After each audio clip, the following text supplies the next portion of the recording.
বিসমিল্লাহির রহমানির রহিম। সবাইকে শুভেচ্ছা জানাচ্ছি ফরিদপুর সরকারি বালিকা উচ্চ বিদ্যালয় অনলাইন ক্লাস থেকে। আমি মোহাম্মদ রেজাউল করিম, সহকারী শিক্ষক, ফরিদপুর সরকারি বালিকা উচ্চ বিদ্যালয়। আমি আজকে দশম শ্রেণীর গণিতের জ্যামিতি বিষয় নিয়ে আলোচনা করব।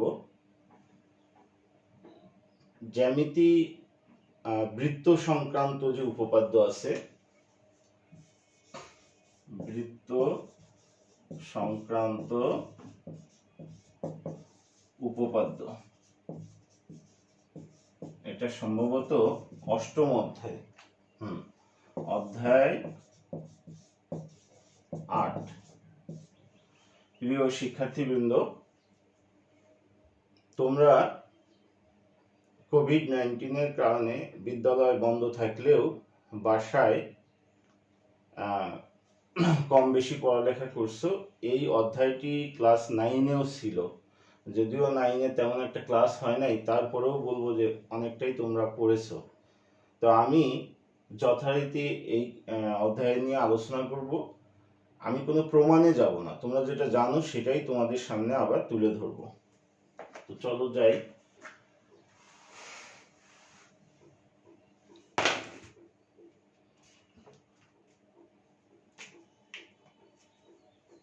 আমরা একটা ছবি আঁকি। যদি এটা একটা বৃত্ত আঁকলাম, এটা বৃত্তের কেন্দ্র ও,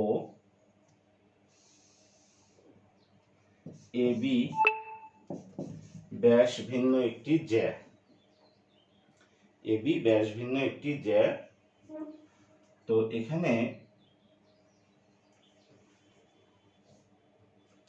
এই ডি হলো ডি মধ্যবিন্দু, ডি মধ্যবিন্দু। এখন এই ছবিটাই যদি আমরা এভাবে আবার আঁকি, যে এটা ও, এ বি ব্যাস ভিন্ন জ্যা, এই ডিটা ছিল মধ্যবিন্দু, এখানে আমরা এইটা কি করেছি, যুক্ত করেছি। এখন প্রশ্ন হলো তোমাদের কাছে যে কোণ ও ডি বি সমান কত? ও কেন্দ্র বিশিষ্ট বৃত্ত, এ বি হচ্ছে ব্যাস ভিন্ন জ্যা, সেই জ্যায়ের মধ্যবিন্দু হচ্ছে ডি। তো আমরা এই ও বিন্দু আর মধ্যবিন্দু ডি বিন্দু যোগ করলাম, যোগ করলে এখানে একটা কোণ উৎপন্ন হলো।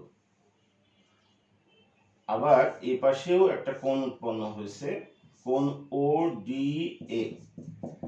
এই দুইটা কোণের মান কত, কেন, কত এবং কেন, এটা আমাদের বলতে হবে, কত এবং কেন। প্রিয় শিক্ষার্থী, তোমরা চেষ্টা করো বলার।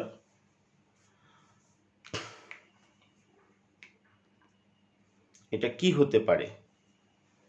হ্যাঁ, এখানে এই কোণ ওডিবি এটা হবে 90 ডিগ্রি, ওডিএ এটাও হবে 90 ডিগ্রি। কেন? কেনটা আমরা লিখি। আমরা জানি কি যে তোমরা এই উপপাদ্যটি ক্লাস 8-এও পড়েছো। বৃত্তের কেন্দ্র এবং ব্যাস ভিন্ন জ্যায়ের মধ্যবিন্দু সংযোগকারী রেখাংশ ওই জ্যায়ের উপর লম্ব হয়। তাহলে এটা এই কোণটাও 90 ডিগ্রি, এই কোণটাও 90 ডিগ্রি। কেন? তার সেই কেনর উত্তর হচ্ছে যে বৃত্তের কেন্দ্র, এই যে বৃত্তের কেন্দ্র ও এবং ব্যাস ভিন্ন জ্যা, এ বি হচ্ছে ব্যাস ভিন্ন জ্যা, এর মধ্যবিন্দু হলো ডি। যদি সংযোগ করি তাহলে এই যে ওডি রেখাংশ পেলাম, সেই ওডি রেখাংশ এবি জ্যায়ের উপর কি হবে, লম্ব হবে। আমাদের এই যে সাধারণ নির্বাচনগুলো তোমাদের মনে রাখতে হবে। তোমরা এগুলো আমরা তোমাদেরকে উপপাদ্য আকারে প্রমাণ আকারে শেখাইছি। তো এখন যেহেতু সৃজনশীল প্রশ্ন আসবে, জ্যামিতিতে যদি পারতে হয় তাহলে কিন্তু এই সাধারণ নির্বাচনগুলো একেবারে আমাদের ঠোঁটের আগায় রাখতে হবে। এগুলোই হচ্ছে নিয়ম। বীজগণিতে যেমন সূত্র আছে a plus B whole square, a minus B whole square, a cube plus B cube, বিভিন্ন সূত্র আছে। সূত্রগুলো তোমরা কি করো, বুঝে মেমোরাইজ করো। আমি মনে করি যে জ্যামিতির ক্ষেত্রেও তাই, তোমাকে কি করতে হবে, বুঝে মেমোরাইজ করতে হবে এবং ঠোঁটের আগায় রাখতে হবে, যেন প্রবলেম আসলে পরেই আমরা সেটা এই সাধারণ নির্বাচনগুলো দিয়ে আমরা সেটা সলিউশন বের করে নিয়ে আসতে পারি। আমি এগুলো আলোচনা করব পরবর্তীতে। আবার ক্লাস নিয়ে আমি তোমাদের এই জ্যামিতির উপরে সৃজনশীল প্রশ্ন দিব এবং দেখাবো যে আসলে এই সৃজনশীল প্রশ্নগুলো যদি আমি সলভ করতে যাই তাহলে কিন্তু আমার এই সাধারণ নির্বাচনগুলো দরকার হয়। চলো আমরা আরেকটাতে যাই।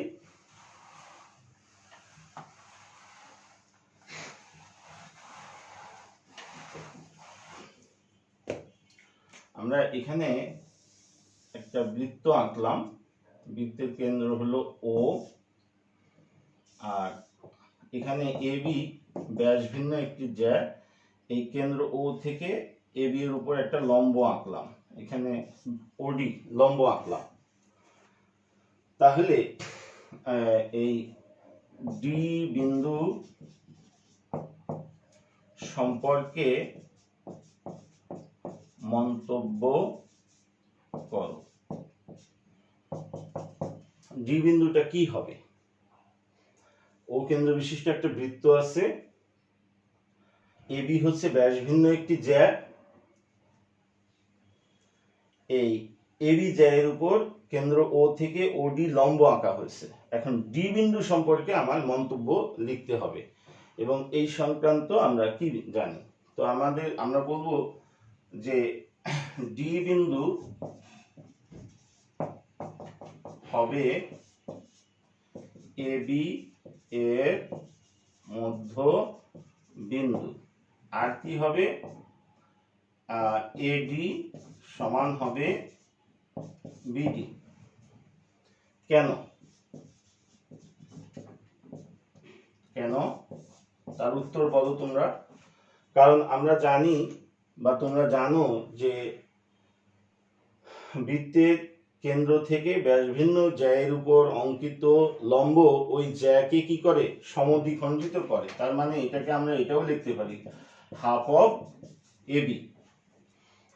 বৃত্তের কেন্দ্র থেকে ব্যাস ভিন্ন জ্যায়ের উপর অঙ্কিত লম্ব ওই জ্যাকে কি করে, সমদ্বিখণ্ডিত করে। তাহলে এই যে ওডিটা লম্ব এঁকেছি আমরা, তাহলে এই ওডি লম্ব এবি জ্যাকে কি করবে, সমদ্বিখণ্ডিত করবে। অর্থাৎ ডি বিন্দুটা হবে এবি এর মধ্যবিন্দু। ডি বিন্দুর কারণে এডি সমান বিডি হবে এবং এডি বিডি উভয়ই হাফ অফ এবি হবে। এই গেল। আমরা পরবর্তী আরেকটাতে যাই।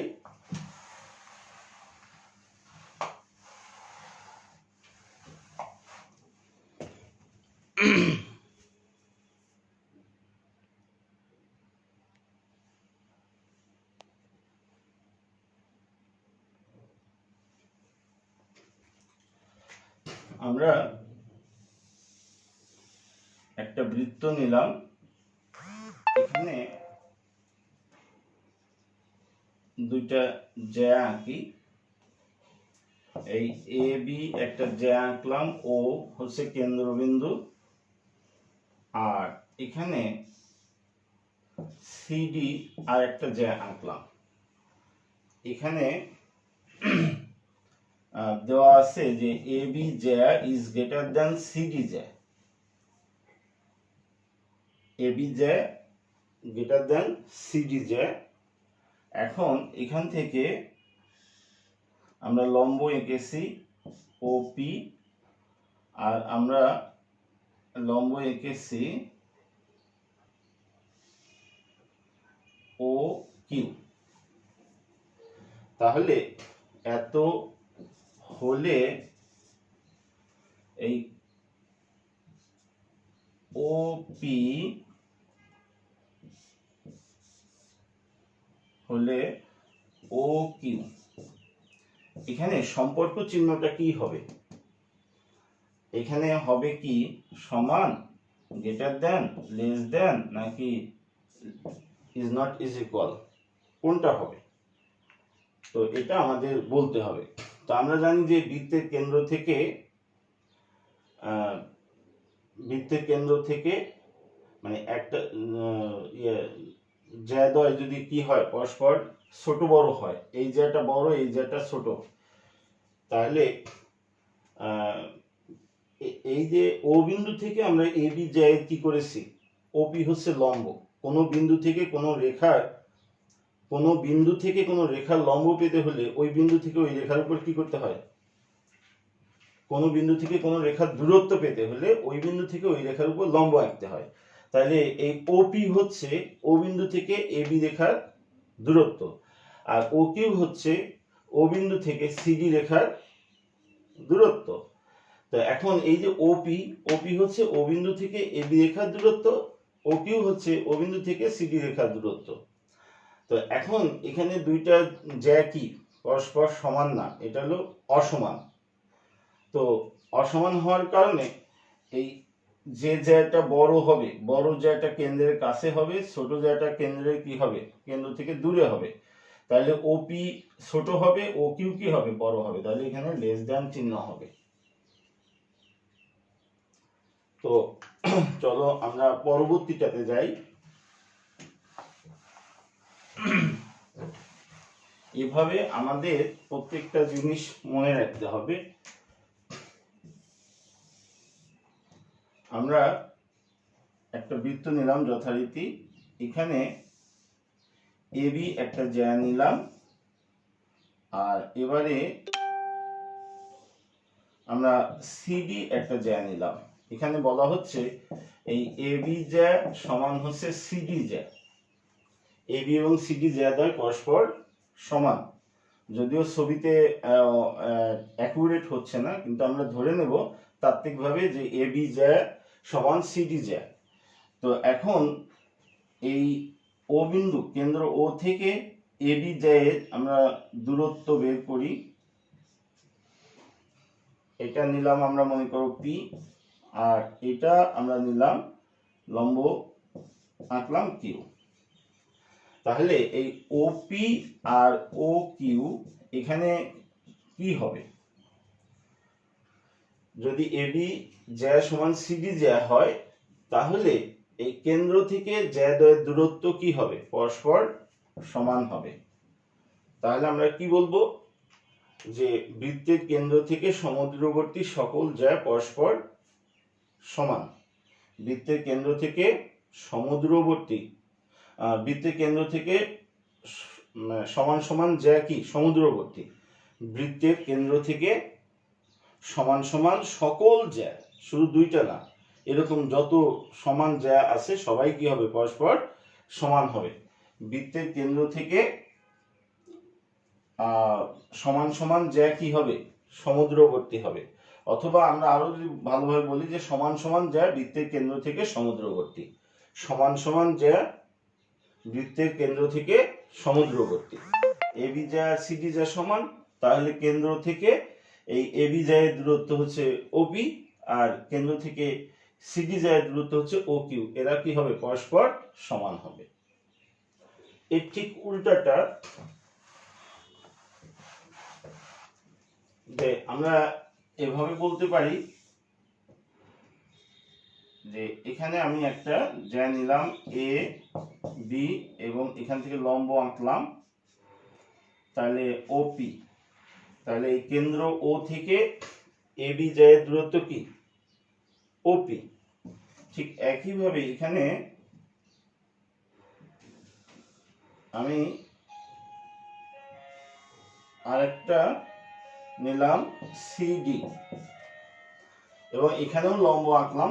আমি আগেই বলছি যে বিন্দু থেকে কোনো রেখার দূরত্ব পেতে হলে ওই বিন্দু থেকে ওই রেখার উপর কি করতে হয়, লম্ব আঁকতে হয়, তাহলে আমরা এখানে লম্ব এঁকে নিলাম।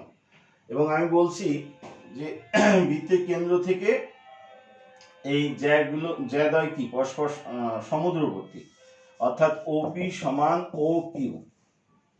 এবি জ্যা বৃত্তের কেন্দ্র থেকে তার দূরত্ব হচ্ছে ওপি, আর সিডি জ্যা বৃত্তের কেন্দ্র থেকে তার দূরত্ব হচ্ছে ও কিউ, এবং এই দূরত্বদ্বয় কি পরস্পর সমান। এত হলে কি হবে, এই জ্যা এ বি সমান সিডি হবে। তার মানে আমরা বলবো যে বৃত্তের কেন্দ্র থেকে সমুদ্রবর্তী সকল জ্যা পরস্পর সমান। বৃত্তের কেন্দ্র থেকে সমুদ্রবর্তী সকল জ্যা পরস্পর সমান। আর এর আগেরটা ছিল যে সমান সমান জ্যা কেন্দ্র থেকে সমুদ্রবর্তী। এই চারটে উপপাদ্য তোমরা ক্লাস 8-এ পড়েছো। আমরা এই 9-এ আরেকটা উপপাদ্য তোমরা পড়েছো। ছবি দেখেই আমরা বলার চেষ্টা করব যে আসলে কি বলতে চাচ্ছি। এইখানে এটা হচ্ছে কেন্দ্র, এখানে কেন্দ্র দিয়ে যে জ্যাটা গেছে সেটা আমরা বললাম এবি, আর এখানে একটা জ্যা আছে সিডি। তাহলে এখানে এবি হচ্ছে ব্যাস, আর সিডি হচ্ছে অন্য আরেকটি জ্যা, এটাও কিন্তু জ্যা। তাহলে এই ছবিটা দিয়ে আমরা কি প্রমাণ করছি যে বৃত্তের ব্যাসই বৃহত্তম জ্যা। বৃত্তের ব্যাসই বৃহত্তম জ্যা। এই ছবি দিয়ে কিন্তু তোমরা এটা প্রমাণ করেছিলে যে বৃত্তের ব্যাসই কি বৃহত্তম জ্যা। এরপরে চলো যাই আমরা, এইবারে তোমরা কি জানো যে একটি ত্রিভুজ বা একটি বৃত্ত আকার শর্ত, একটি ত্রিভুজ বা একটি বৃত্ত আকার শর্ত কি? একটি ত্রিভুজ বা একটি বৃত্ত আকার শর্ত কি, এটা আমাদের জানতে হবে। একটি বৃত্ত বা একটি ত্রিভুজ আকার শর্ত হচ্ছে যে তিনটি বিন্দু যদি অসমরেখ হয় তবে ওই তিনটি বিন্দু দিয়ে একটি বৃত্ত বা ত্রিভুজ আঁকা যায়। এটা খুব কেয়ারফুলি আমাদের মনে রাখতে হবে। একটি ত্রিভুজ বা একটি বৃত্ত আঁকার শর্ত, তিনটি বিন্দু যদি অসমরেখ হয়, মানে একই সরলরেখায় অবস্থান না করে, তবে ওই তিনটি বিন্দু দিয়ে একটি বৃত্ত আঁকা যাবে। যেমন ধরো আমি এখানে এবি একটা সরলরেখা নিলাম, এর উপরে আরেকটা রেখা বিন্দু নিলাম সি। তাহলে এই এ বিন্দু, সি বিন্দু, বি বিন্দু দ্বারা ত্রিভুজ বা বৃত্ত আঁকা যাবে না। কারণ কি বলো তোমরা? কারণ হচ্ছে যে এই এ বিন্দু একটা সরলরেখা, তার উপর একটা বিন্দু সি, তার মানে এ বিন্দু, বি বিন্দু এবং সি বিন্দু কি একই সরলরেখায় আছে। তাহলে এই এ বিন্দু, সি বিন্দু এবং বি বিন্দু দিয়ে একটা ত্রিভুজ আঁকা যাবে না। কিন্তু যদি এরকম হয় যে এ আছে এখানে, বি আছে এখানে, আর সি আছে এখানে, তার মানে তুমি যদি এরকম এদের দিয়ে আঁকো, তাহলে দেখো এটা বক্ররেখায় আছে, বক্রপথে আছে, বক্ররেখায় অবস্থান করতেছে। তাহলে এদের সংযোগ করলে আমরা কি করতে পারি? এদের দিয়ে একটা ত্রিভুজ বা একটা বৃত্ত আঁকতে পারি। তাহলে এই ত্রিভুজ বা বৃত্ত আঁকার শর্তটা আমার মনে রাখতে হবে। এটাকে আমরা অন্যভাবে বলতে পারি। তোমরা জানো যে ত্রিভুজের যে কোনো দুই বাহুর সমষ্টি তৃতীয় বাহু অপেক্ষা কি বৃহত্তর।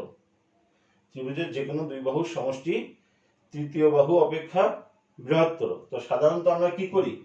ছোট দুই বাহুর যোগফল বড় বাহুর থেকে বড় হয়, এটা আমরা বলি। যেমন এখানে এটা যদি 5 হয়, এটা যদি 3 হয়, এটা হয়তো 7 হবে। 5 যোগ 3 গ্রেটার দ্যান কি হবে? 7। কিন্তু এখানে টোটাল এবি যদি হয়, এবি যদি 8 হয়, এবি যদি 8 সেন্টিমিটার হয়, আর এসি যদি হয় 3 সেন্টিমিটার, বিসি যদি হয় 5 সেন্টিমিটার, তাহলে দেখো যে ছোট দুইটার যোগফল এসি প্লাস বিসি সমান হচ্ছে 3 যোগ 5 সমান কত? 8 সমান এবি। তো ওই যে আমরা ত্রিভুজের ক্ষেত্রে যে কথাটা বলছি যে ত্রিভুজের যে কোনো দুই বাহুর সমষ্টি তৃতীয় বাহু অপেক্ষা বড় হয়, কিন্তু এখানে ছোট দুই বাহুর যোগফল কিন্তু বড় বাহুটা সমান হয়ে গেছে। এই কারণে আমরা বলবো যে তিনটা বিন্দু যদি এক সরল রেখায় থাকে তাহলে ওই তিনটা বিন্দু দিয়ে আমরা ত্রিভুজ আঁকতে পারি না, আমরা বৃত্ত আঁকতে পারি না। ত্রিভুজ বা বৃত্ত আঁকার শর্ত হচ্ছে আমার বিন্দু তিনটিকে কি থাকতে হবে? অসম রেখায় থাকতে হবে, বক্র রেখায় অবস্থান করতে হবে। তো যাই হোক, আমরা চলো ক্লাস 9-এ অর্থাৎ এই যে পড়ায় এমন যে উপপাদ্য, সেই উপপাদ্যের কিছু কথা আমরা শুরু করি। আমরা প্রথমেই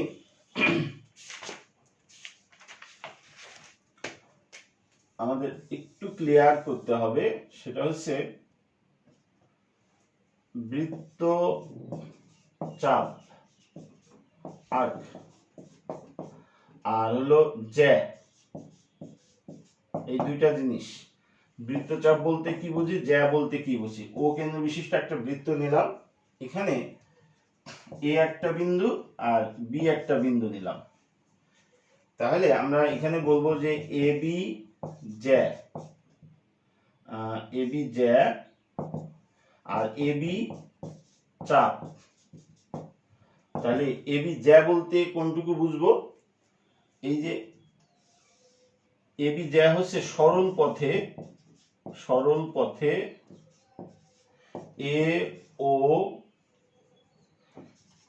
এ ও বি এর দূরত্ব।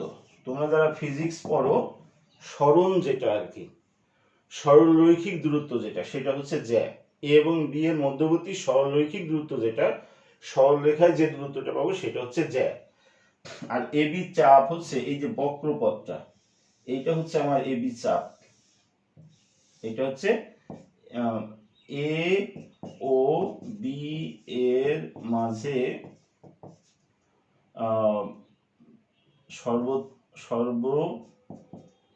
সর্ববৃহৎ দূরত্ব। সর্ববৃহৎ দূরত্ব কথাটা কেমন যেন হয়ে গেল, মানে বৃহত্তম দূরত্ব, মাঝে বৃহত্তম দূরত্ব বলি, বৃহত্তম দূরত্ব। আমি যদি এ বি একটা দূরত্ব পাবো আর এইভাবে একটা দূরত্ব পাবো, তাহলে কোন দূরত্বটা বেশি হবে? এই দূরত্বটা বেশি হবে। তাহলে এই জন্য আমি বলছি যে এ ও বি এর মাঝে বৃহত্তম দূরত্ব, সেটা হচ্ছে চাপ। অর্থাৎ এই বাঁকা পথে যেটা সেটা হলো চাপ, আর সোজা পথে যেটা সেটা হলো আমাদের জ্যা।